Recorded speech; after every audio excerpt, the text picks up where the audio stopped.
Bagaimana tanggapan Bahana TCW Investment menanggapi bahwa adanya keraguan dari The Fed untuk memangkas suku bunganya pada Desember, meskipun memang saat ini The Fed tampaknya sudah melakukan quantitative tightening ya Pak?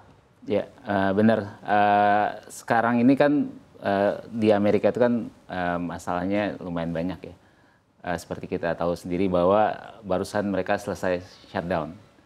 Itu akan mempengaruhi ekonomi Amerika keseluruhan. Nah, buat pemangkasan bunga The Fed, saya rasa memang tadi dikatakan bahwa ada beberapa peluang buat penurunan berkurang. Cuman kami dari Bahana TCW melihat bahwa masih ada peluang buat sampai akhir tahun bisa sekali lagi, karena itu tadi impact dari shutdown kan juga akan membuat pertumbuhan ekonomi pasti melambat, sehingga alasan buat The Fed buat nurunin suku bunga ada lagi, ya buat kembali menggairahkan perekonomian Amerika Serikat. Oke, jadi meskipun ada ketidakpastian termasuk nanti dampaknya terkait dengan government shutdown Amerika Serikat, tapi Bahana TCW melihat bahwa masih ada at least satu kali lagi ya Pak di Desember. Benar. Berapa besar Pak peluangnya?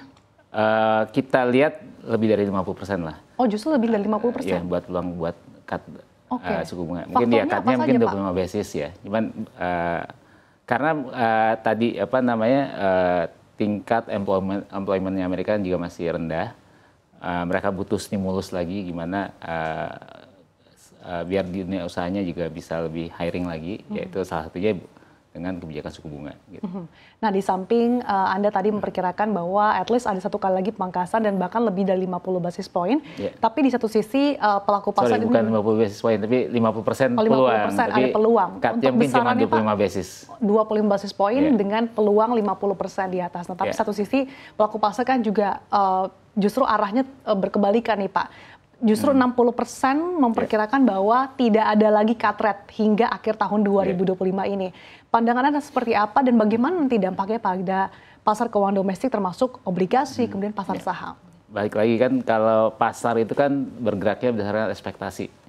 Jadi nanti kalau pasar memang ekspektasinya nggak tinggi, tapi pada saat ternyata Fed bisa menurunkan suku bunga dan mungkin nanti juga bisa diikuti oleh BI. BI menurut kita juga masih ada room buat cut lagi, sekali lagi buat di tahun ini.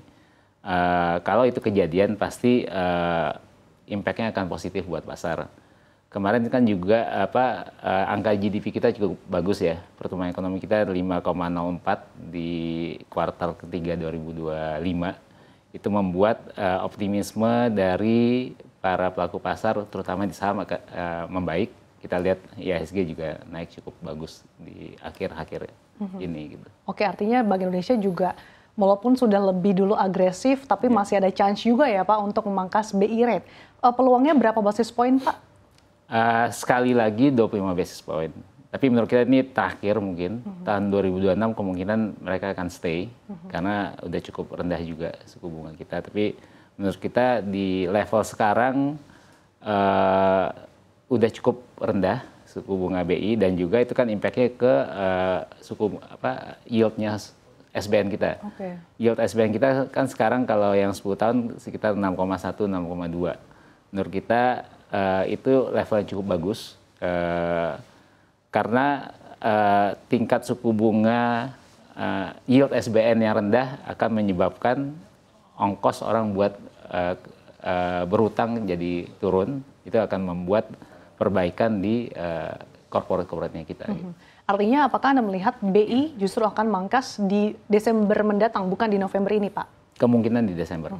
Nah, apa sih Pak dampaknya bagi sektor-sektor tanah air? Apakah ini juga terimplikasi bagi nantinya penguatan rupiah juga yang akhir-akhir ini justru terpantau stagnan bahkan melemah? Jadi kalau kita lihat impact-nya suku bunga itu kan paling langsung itu ke SBN.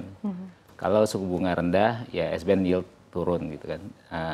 Kalau yield turun berarti kan harganya naik. Berarti investor yang invest di SBN kita akan mengalami capital gain gitu. Impact nggak langsungnya ke saham. Apabila suku bunga rendah, tadi saya sudah sampaikan juga bahwa corporate itu biaya buat berutangnya akan turun. mereka juga mungkin akan mempunyai insentif buat ekspansi lagi. Iya. Pada saat mereka ekspansi kan berarti kan nanti revenue-nya juga akan naik dan apa pada akhirnya profitnya akan naik. Nah itu kan saham harga saham itu kan secara natural harusnya mengikuti profitnya company. Kalau company-nya profitnya bagus pasti sahamnya akan bagus.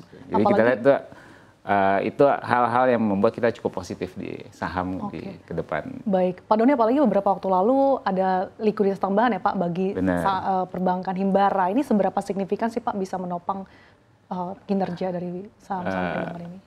Itu akan langsung membuat cost of fund mereka turun kan.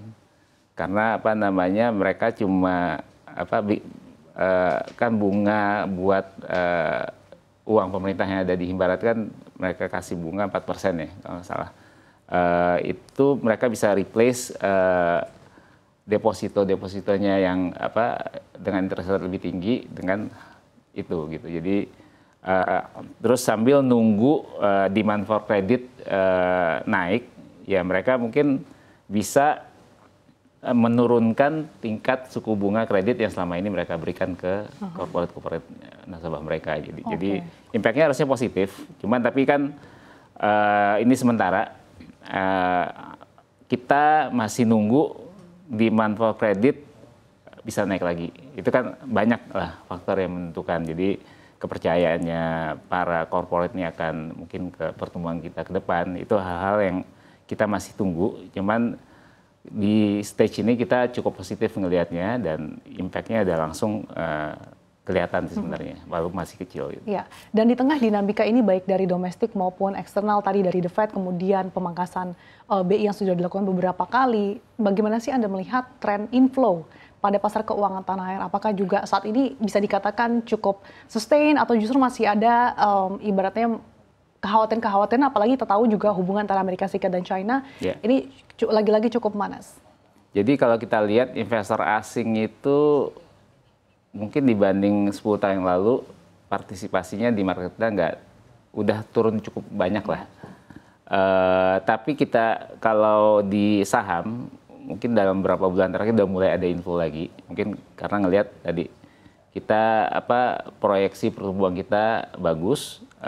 Jadi harusnya ya saham-saham akan potensinya bagus. Kalau buat SBN sendiri porsi kepemilikan asing tuh turun terus sebenarnya. Tapi itu karena juga lokalnya juga beli terus SBN. Jadi menurut saya sebenarnya cukup sehat sebenarnya di level sekarang asing itu mungkin belasan persen sekarang memiliki SBN kita. Malah dalam hal stabilitas yieldnya SBN tuh nggak akan sevolatile kalau asingnya gede. Gitu. Karena asing kan bisa bolak-balik. Sementara kalau investor lokal tuh ya nggak banyak pilihan lah gitu. Jadi kita ngelihat sekarang ini baik pasar saham maupun SBN didominasi oleh lokal. Tapi kalau ekonomi kita terus membaik dan juga secara relatif dibanding negara lain kita bagus, harusnya asing itu akan balik.